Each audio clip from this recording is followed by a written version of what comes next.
Um aluno de Química do ensino médio, após uma aula sobre propriedades coligativas, resolveu testar seus conhecimentos e preparou uma solução aquosa de cloreto de sódio, na qual se admite o sal totalmente dissociado, tá? Totalmente dissociado. Com temperatura de ebulição, tá? Então, ó, porque lembra, quando eu adiciono um soluto, lembra aí, propriedades coligativas. Quando eu adiciono um soluto a um solvente, tá? Eu adiciono a água aqui, eu adiciono o sal na água.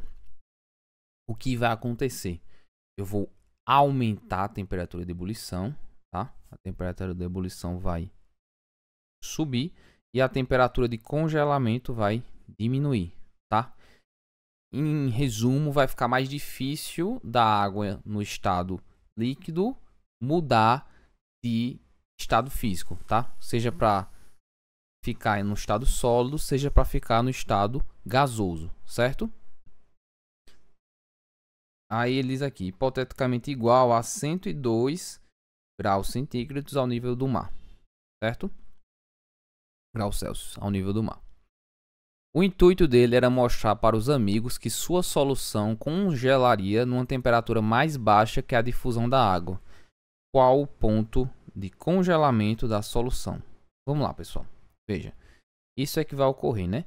Aí vamos lembrar que na água, ó, ele adicionou NaCl na água. A água ela tem temperatura de congelamento igual a 0 graus Celsius, tá? Quando ela está pura. E a temperatura de ebulição de 100 graus Celsius, tá? Quando ela está pura, né? Então isso é para água, certo? Aí veja o seguinte também. Sempre nessas questões de propriedades coligativas, pegue o soluto que ele vai dar e faça a dissociação iônica dele, tá? Por exemplo, aqui o NaCl, né, que é o cloreto de sódio, ele vai formar Na+ e Cl-, certo? E veja, ele está totalmente dissociado, quer dizer, ó, quando eu for calcular o fator de Van 't Hoff, que o grau de dissociação é de 100%, que é a mesma coisa que 1, tá? Então vamos lá. Vi aqui a dissociação, né? Agora eu vou fazer o seguinte, eu vou calcular o fator de Van 't Hoff, tá? Por que, Igor? Por que eu vou calcular o fator de Van 't Hoff? Dá uma explicada. Porque olha só, eu sei que a variação da temperatura de ebulição é igual à constante de ebulição, né? Constante ebuliométrica, tá? Vezes a molaridade vezes o fator de Van 't Hoff, tá? Então você tem que calcular o fator de Van 't Hoff aqui, certo? Separadamente.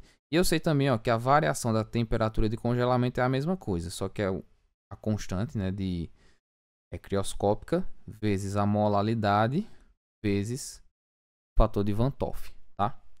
Então vamos lá. Eu vou calcular logo o fator de Van 't Hoff, pessoal. Eu vou ter o seguinte aqui, ó. 1 mais o grau de dissociação vezes o número de mols produzidos, que foi 2, menos o número de mols que tinha do outro lado, tá? Que é 1, certo? Aí, ó, vai dar aqui, o fator de Van 't Hoff é 1, mais 1 vezes 1, tá? Porque 2 menos 1, 1. Então, o fator de Van 't Hoff é 2, tá bem, pessoal? Aí, veja, ele me deu o valor da variação da temperatura de ebulição. É 2, tá? Porque, veja, ele foi de 100 graus Celsius para 102. Então, aqui é 2, tá? 2 é igual a constante, que vai ser quanto? 0,52 vezes a molaridade que eu quero descobrir, vezes o fator de Van 't Hoff, que é 2. Corto aqui com aqui, ó. Aí fica o seguinte. A molaridade é 1 sobre 0,52. Que é aproximadamente, pessoal, aproximadamente 2, tá? Esse aqui é o valor da molaridade, beleza? Aí agora, porque ele quer descobrir a variação da temperatura de congelamento, certo? Então agora eu vou pegar e jogar tudo que eu sei nessa fórmula aqui, da variação da temperatura de congelamento. Então a variação da temperatura de congelamento vai ser igual a constante crioscópica, que é 1,86 vezes a molaridade, que é 2, vezes o fator de Van 't Hoff, que é 2 aqui também, certo?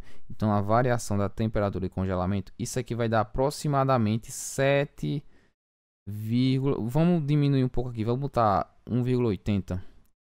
Aí aqui fica 4, né? 4 vezes 1,80 dá aproximadamente 7,2, tá? Graus Celsius, a variação. Então, qual a resposta que eu tenho mais próxima disso? Letra E.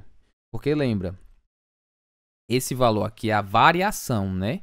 Então, quanto que vai cair a temperatura de congelamento do meu rapaz? Veja, lembra que nas propriedades coligativas, quando eu adiciono um soluto a um solvente, eu vou diminuir a temperatura de congelamento. Então, vai cair. Isso é o valor da queda que vai ocorrer. Então, a gente fica com a letra E.